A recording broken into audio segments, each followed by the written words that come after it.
찬바람 속에서도 예수 탄생의 기쁨이 가득한 12월, 말씀 안에서 감사와 평안을 누리시길 바랍니다.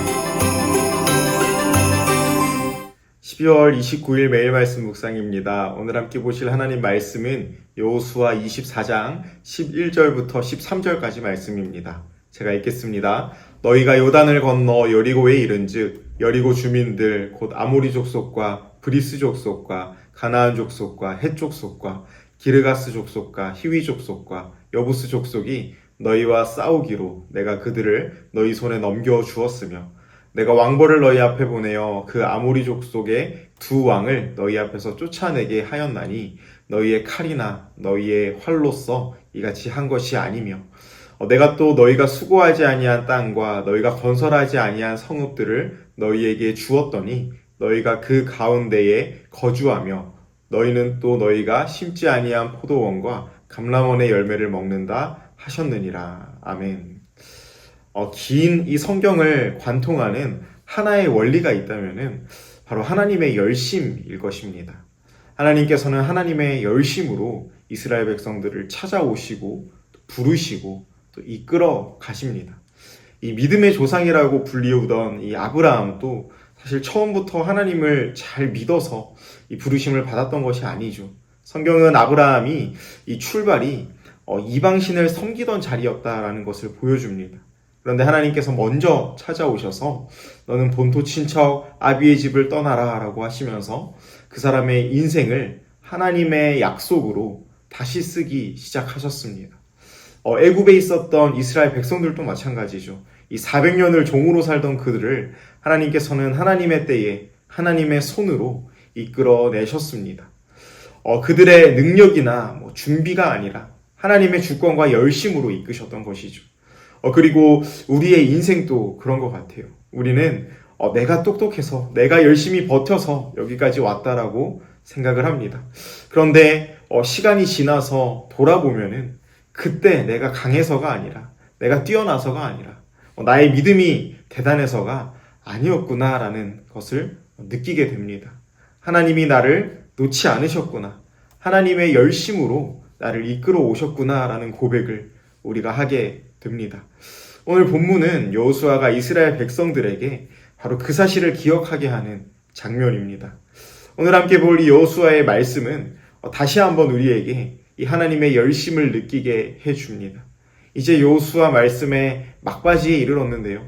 여호수아는 이스라엘의 역사와 또 하나님의 은혜를 회고하고 있습니다. 이 말씀을 통하여서 이스라엘 백성들을 신실하게 이끄시고 또 인도하여 주시는 그 하나님의 은혜, 하나님의 열심을 돌아보고 또 그 은혜를 우리의 삶 속에서도 찾아보고 또 경험하는 그런 은혜가 있기를 소망합니다. 오늘 말씀 여호수아 24장에서 여호수아는 이스라엘 백성들을 이제 세겜 땅에 모으게 됩니다. 이스라엘에게 세겜은 기억의 장소였습니다. 하나님이 아브라함에게 약속을 주셨던 땅, 또 야곱이 제단을 쌓았던 곳, 이 언약의 역사와 기억이 겹겹이 쌓여있는 자리입니다. 여호수아는 이제 자신의 그 생애의 끝자락에서 이 전쟁 이야기를 멋지게 정리하려고 백성들을 모은 게 아니죠. 하나님이 주신 그 은혜를 기억시키려고 이스라엘 백성들을 모읍니다. 이 3절의 말씀 보면은 아브라함을 이끄신 하나님, 그리고 4절 말씀을 보면은 이삭과 야곱을 인도하시는 하나님, 또 5절, 6절 말씀을 보면은 애굽에서 인도하시는 그 하나님에 대해서 설명하고 있습니다. 그리고 이어서 이 광야에서 인도하시고 요단강을 건너서 가나안에서 인도하시는 그 하나님에 대해서 쭉 설명을 하고 있습니다. 그런데 이렇게 하나님께서 인도하시는 일들을 보면은 바로 공통점이 하나 있습니다. 그것은 하나님의 일에는 인과관계가 없다라는 사실입니다. 하나님은 우리에게서 무엇을 받으셔야 움직이는 분이 아니시다라는 것입니다. 또한 하나님은 우리의 자격과 우리의 공로가 준비되어야만 구원을 시작하시는 분이 아니시다라는 것이죠. 사람의 일은 보통 이 원인과 결과가 선명합니다. 입력이 있어야 출력이 있고, 수고가 있어야 대가가 있고, 또 성취가 있어야 보상이 있습니다. 그래서 우리는 인생을 살아가면서 자꾸만 계산하게 되는 것이죠. 내가 이만큼 했으니까, 내가 이만큼의 결과가 나와야지.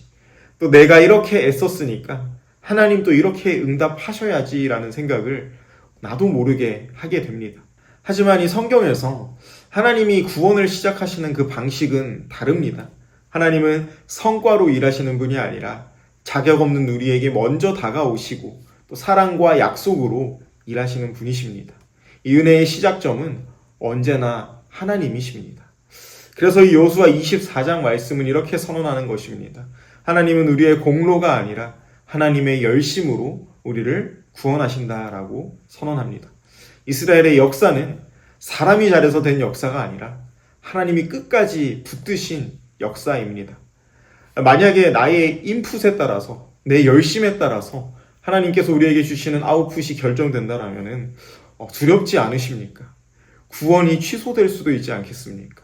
그러나 하나님은 그렇지 않으시죠. 하나님은 하나님의 열심으로, 하나님의 약속으로, 하나님의 신실하심으로 우리를 붙드시는 분이십니다. 그래서 믿음의 사람들에게 가장 큰 위로는 바로 이것입니다. 내가 하나님을 붙드는 것처럼 보이지만 실상은 하나님이 나를 바치고 계시다라는 것이죠. 내가 버틴 것처럼 보이지만 실상은 하나님이 나를 놓지 않으셨다라는 것입니다.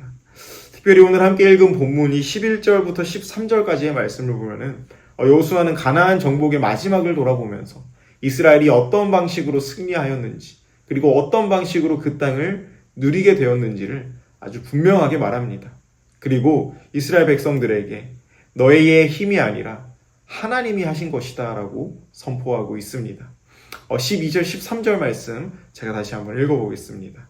내가 왕벌을 너희에게 보내어 그 아모리족 속의 두 왕을 너희 앞에서 쫓아내게 하였나니 너희가 칼이나 너희의 활로써 이같이 한 것이 아니며 내가 또 너희가 수고하지 아니한 땅과 너희가 건설하지 아니한 성읍들을 너희에게 주었더니 너희가 그 가운데에 거주하며 너희는 또 너희가 심지 아니한 포도원과 감람원의 열매를 먹는다 하셨느니라. 아멘.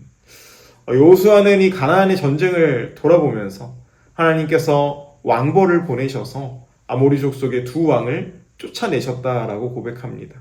이 왕벌이 무엇인지 우리가 정확히 단정할 수는 없지만은 어떤 재앙적인 사건이었을 수도 있고 적군에게 임한 공포와 또 혼란을 가리키는 표현일 수도 있습니다. 하지만 중요한 것은 이 전쟁의 결과를 무기가 결정한 것이 아니라 하나님이 개입하시고 결정하셨다라는 사실입니다. 또한 13절 말씀에는 동일한 표현이 반복됩니다. 수고하지 아니한 땅, 건설하지 아니한 성읍, 심지 아니한 포도원과 감람원, 그리고 그 열매를 먹게 하셨다라고 말씀하죠. 우리의 노력이 아니라 하나님의 은혜로 하루를 살아가게 하시고 또 한 달을 살아가게 하시고 또 1년을 살아가게 하신 것입니다. 사랑하는 성도 여러분, 우리의 인생을 살아도 그렇습니다. 어떤 순간에는 내가 최선을 다했고 내 책임을 다했고 또 내가 할 수 있는 모든 것을 다 한 것만 같습니다. 하지만 그만큼의 결과가 따르지 않을 때도 있어요. 반면에 그저 흘러가는 대로 살았는데 돌아보니 하나님이 아니면 설명이 안 되는 그런 은혜가 있을 수도 있습니다.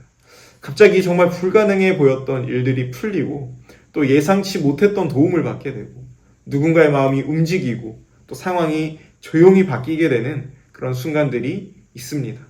우리가 기억해야 할 것은 그 모든 순간 속에서 하나님의 은혜를 고백할 수 있어야 한다라는 것입니다. 사랑하는 여러분, 이제 2025년을 마무리하는 주간입니다. 오늘 말씀에 나오는 이 여호수아의 회고, 또 여호수아의 그 고백이 우리의 입술 가운데도 있기를 소망합니다.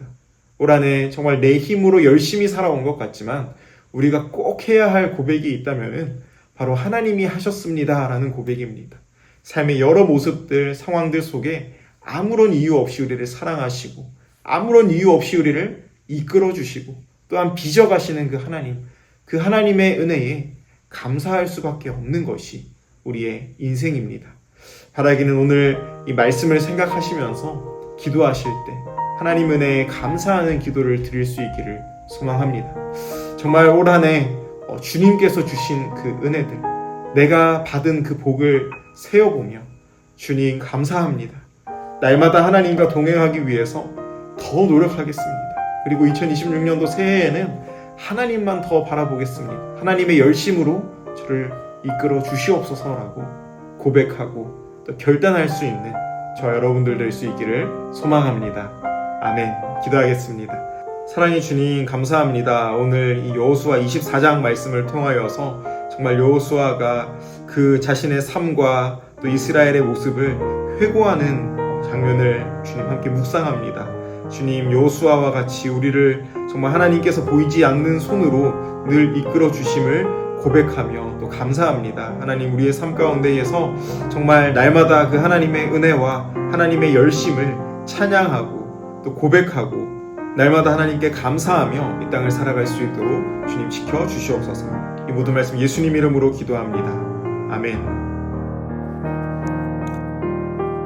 이 시간에는 주간 중보기도 제목으로 함께 기도하기 원합니다. 새로운 한 주를 허락하신 하나님께 감사와 영광을 올려드립시다. 가족과 교회와 생업과 학업과 건강 그리고 여러 가지 삶의 기회들에 감사합니다. 또한 한 주간 하나님 앞에서 선교적인 삶을 살아갈 수 있도록 함께 기도합시다. 모든 삶의 영역 속에서 말과 행위를 통하여 그리스도가 드러날 수 있게 하여 주시옵소서. 선교사님들을 위하여 기도하실 때에는 태국의 전은주 선교사님, 아프가니스탄 임도마 선교사님, 브라질의 김창현 선교사님 맡기신 사명 잘 감당할 수 있도록 날마다 은혜를 더해달라고 우리 함께 기도하겠습니다.